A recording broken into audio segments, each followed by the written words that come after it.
আসসালামু আলাইকুম, কেমন আছেন সবাই? আজকে আবার আসলাম একটা নতুন ভিডিও নিয়ে।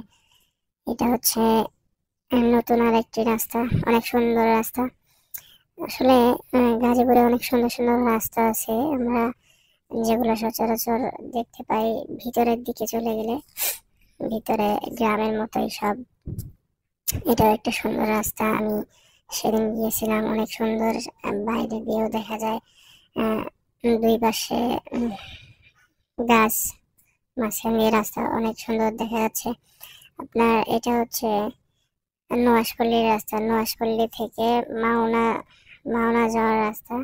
আমি কোন একটা কাজে মাওনা গিয়েছিলাম, তো ওই রাস্তা দিয়ে গিয়েছিলাম নোয়াশপল্লী হয়ে। নোয়াশপল্লী যেখানে আপনার হুমায়ুন আহমেদের কবর আছে আর কি। তো ওই পাশের রাস্তাটা অনেক সুন্দর, দেখতে অনেক ভালো লাগে। এর আগেও আমি গিয়েছিলাম, তো ভিডিও করা হয়নি। পরের বার ভাবছিলাম যে এত সুন্দর রাস্তা ভিডিও না করলে হয়, তাহলে ভিডিওটা করে ফেলি, যে ভিডিও করছিলাম। তো অনেক সুন্দর রাস্তা, আপনারা আসলে দেখতে পারবেন। আশা করি সবাই চলে আসবেন, যে যে আসেন নাই চলে আসেন।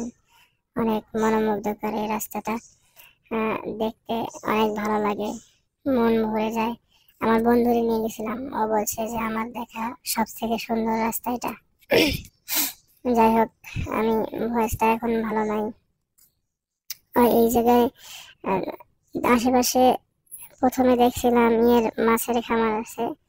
হ্যাঁ, অনেকে মাছ চাষ করতেছে। তারপরে আবার পার হয়ে দুই পাশে ধানের ক্ষেত, অনেক ভালো লাগে। গ্রামের মতো ফিল আসে। আমরা গ্রামে যখন ছিলাম, ধান ক্ষেতের মাঝ দিয়ে রাস্তা ছিল, সেই রকম একটা রাস্তা এটা।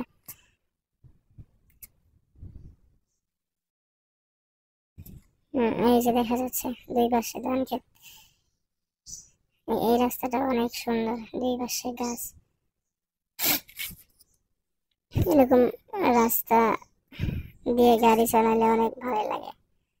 বাইক আসবেন, যে যে আসেন নাই এই রাস্তায় অবশ্যই আসবেন। আপনার কেউ যদি নোয়াশপল্লী হুমায়ুন আহমেদের কবরের এইদিকে আসেন, পার্কে ঘুরতে আসেন, তো অবশ্যই এইদিকে আসবেন।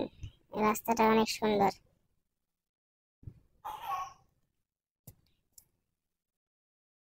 এই পথ যদি না শেষ হয়, তবে কেমন হতো তুমি বলো তো। পথ কখনো শেষ হয় না, কিন্তু বলতে বলতেই আমার ভিডিওটা শেষ হয়ে গেল। দেখা হবে পরের ভিডিওতে। আসসালামু আলাইকুম, ভালো থাকবেন সবাই।